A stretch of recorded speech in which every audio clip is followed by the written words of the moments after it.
The play-in tournament just happened to take place between the Portland Trail Blazers and the Memphis Grizzlies. Portland was able to squeeze in the win to advance to the first round playoffs, as they're seeded up against the Los Angeles Lakers. The Lakers are obviously the favorites to win the 2020 season and have a solid team as they place first in the Western Conference standings. But could this be one of LeBron's toughest first round matchups in his NBA career so far? We're here to find out. What is up, everybody? It is your boy Fo here. Welcome back to the channel. I'm extremely happy that all of you guys are enjoying the videos, as the support has been insane recently. Keep doing what y'all are doing, and could we hit 10 likes for this video? After watching this video, I recommend everyone to check out my follow-up video, where I'll be drawing up and explaining a possible defensive scheme the Lakers should be using against the Blazers. The link to that will be in the description below. Anyways, moving on. The Portland Trail Blazers have been playing some very good basketball, especially coming into the bubble. A big part of that is obviously Damian Lillard doing his thing. Holy shit. This matchup is going to be one of the more exciting first round series, as I'm definitely going to be sitting on my couch watching the Trailblazers and Lakers go at it. The media is a little worried for LeBron and the Lakers, as they're going through a slump right now and aren't getting their offense going. They have nearly the worst offense in the bubble, sitting at second last place for effective field goal and true shooting percentages. They also have a losing record of 3-5 ever since coming into the bubble. There's been discussions about LeBron being too old, him not having enough energy to play basketball at an elite level, but there's no real reason for the Lakers to actually try in the seeding games. They were guaranteed a playoff spot, and even though they clinched the number 1 spot, there wasn't really a point, as home court advantage isn't really a thing in the bubble, unless you want to consider these as fans. The Lakers aren't really known for having good offense outside of LeBron and AD, but what they do have is defense, as they're definitely a top 3 defensive team in the league.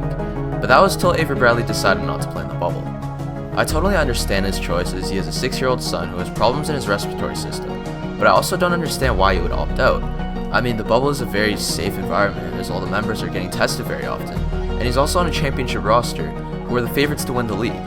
Everyone has chose the player making huge sacrifices, and even though it's not talked about in public, behind the scenes I'm sure all Lakers players have mentioned it and all feel some way about the decision. Avery Bradley and Danny Green are a huge part of the Lakers' success on defense, as they're shutting down their opponent's backcourt, or at least slowing them down to some sort, but without Avery Bradley on the team, it's going to get very difficult.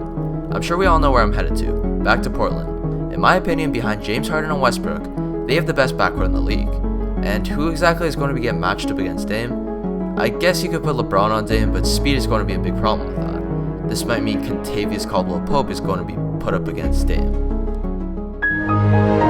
We saw glances of teams that played the half-court trap only against Lillard, and that's something the Lakers should consider doing. It's not like the Blazers can play a complete 5-out motion offense, as they have guys like Hassan and Nurkic, meaning it won't be a terrible idea to pressure Dame when he has the ball. The Lakers have another big problem with the lack of 3-point shooters. They brought in Danny Green for $15 million to be their primary catch-and-shoot player, but it seems like he's getting paid that much just to do this. Don't get me wrong, he's an amazing perimeter defender, but the Lakers could be in big trouble as one of their best shooters is in a big slump right now.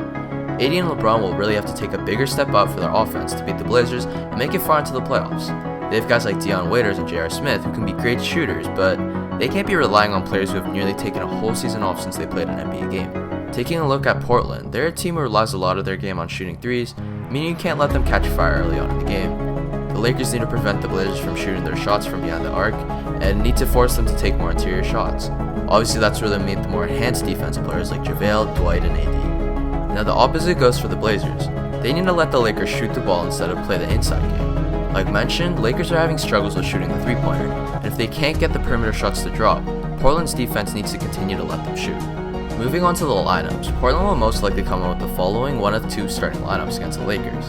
The first one being Dame and CJ at the backcourt, Melo at the 3, and playing Zach Collins or Hassan Whiteside at the 4, and finally having Nurkic at the 5. The second option is going to be Dame and CJ at the backcourt once again, Gary Trent Jr. at the small forward position, Melo at the 4 spot, and Nurkic at the 5. We'll go through the pros and cons of each lineup. Getting into the pros, the first lineup will obviously have much better interior defense, as you have either Hassan or Collins as well as Nurkic guarding the paint. Even though Nurkic isn't known to be the best defensively, his 7-feet presence will definitely play a factor in preventing players from going up in the paint and instead taking the perimeter shot.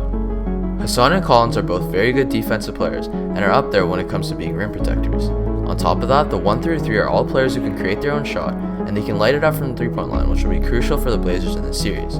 The cons are definitely going to be the 4 and 5 not being able to shoot the 3, as well as the lack of defense from the 1 through 3. Nurkic, Hassan, and Collins are all terrible 3-point shooters, and we all know that. This is going to be a problem as it gives the Lakers the option of double teaming CJ or Dame when they have the ball. Also, Dame, CJ, and Melo are all below average defenders, and a big concern being Melo getting put up against LeBron. LeBron will definitely use this as an advantage and utilize the mid-range game for most of his scoring. Lineup number 2 consists of more shooters but less defense.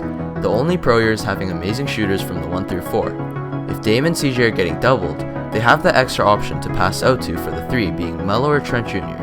The cons are going to be Nurkic being a bad perimeter shooter, Nurkic being a bad paint defender, and the Blazers defense being absolutely undersized and poor. Like I said before, due to Nurkic being a bad shooter, a double team execution can still be made, but it'll obviously be a lot less successful as Nurkic is the only one that can't shoot threes, but it still gives a disadvantage. Once again, like I said before, Nurkic isn't the best paint defender either. If anything, Hassan Whiteside and Zach Collins are a lot better defensively compared to Nurkic, so it's not going to be too enjoyable for him when he has to meet guys like LeBron, AD, and Dwight at the rim. Finally, with this lineup, Melo is going to play the 4, meaning they're going to be super undersized, and on top of that, the whole lineup lacks in defense as they're all mainly offensive players. Gary Trent Jr. is going to be guarding LeBron and AD is going to be guarded by Melo.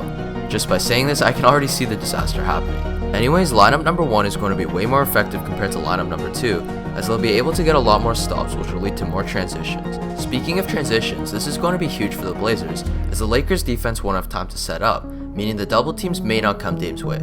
Portland's got to get Dame up and running from early on in the game, so the Blazers will need to come out with lineup number 1 for more success and effectiveness. Now for the Lakers, they also have 2 options.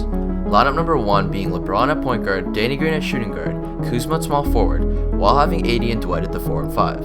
Lineup number 2 would be having Pope and Green at the 1 and 2, LeBron playing the small forward spot, and once again AD and Dwight being the front court. We'll get into the pros and cons for lineup number 1. The pros would be having size and heavy defense. Obviously this is an extremely tall lineup as their shortest player is 6'6", being Danny Green. This could be a problem for the Blazers, as Dame at 6'2" will be guarding Danny Green at 6'6", and CJ at 6'4" will most likely be guarding Kuzma at 6'8". This is an advantage for both ends of the floor, as on offense, size will lead to more second chance opportunities and easier post work, while in defense, shot contests will come a little more easier. This lineup's defense is also extremely good, as besides Kuzma, they're all known to be top tier defenders in the league. This will lead to stops against a streaky team like Portland, and will most definitely contribute for the Lakers to win games. Getting into the cons, the only problem I see with this lineup is the lack of shooting. LeBron and AD are known to be knockdown shooters from 3, even though they're extremely talented offensive players. Danny Green and Kuzma are extremely inconsistent from the 3-point line, and finally Dwight is just not a shooter at all. I don't see this being too much of a problem as the Lakers can use the inside game to their advantage, especially with the poor defense over Portland's end. Moving on to lineup number 2, starting with the pros, the only thing I see here is having a tiny bit of better shooting in Pope compared to Kuzma. This lineup could allow the Lakers to hit a little more threes, but it'll only make the difference by 2 or 3. Now for the cons, the frontcourt defense will definitely be a problem as you got Caldwell Pope guarding one of Dame or CJ, the decrease of size compared to the previous lineup, the possibility of inconsistency with the frontcourt, and I'm not going to waste any more time on this matter. You guys probably took to notice. The first lineup is a lot better when it comes to a team like the Blazers. Defense is going to win the Lakers games, and lineup number 1 is going to be where they'll reach the max potential with it. Now to wrap this video up, I'm going to be stating my predictions. If I'm being completely honest, I don't see the Blazers taking it any more than 6 games. They can't rely a whole 7-game series on just offense, and there's going to be inconsistent games. We all know they're clearly trouble on defense, and it could end up as a disaster. The only way I see the Blazers pulling off an upset is if the Lakers play a poor defensive scheme on Portland's front court, which is going to be very unlikely. The team that executes their opposite strengths at a better level will be the one to take the series. This means that if the Lakers' offense plays at a better level compared to Portland's defense, which I personally think will happen, it is the Lakers series to win. On the other hand, if Portland's defense has success over the Lakers' offense, it is Portland's series to take. Anyways guys, that'll wrap up my time here for today. Like I said at the start of the video, make sure to watch the follow-up for this video, which will pop up right here. If y'all enjoyed it, make sure to leave a like and subscribe. I hope to see everyone again in my next video, and until then, peace out.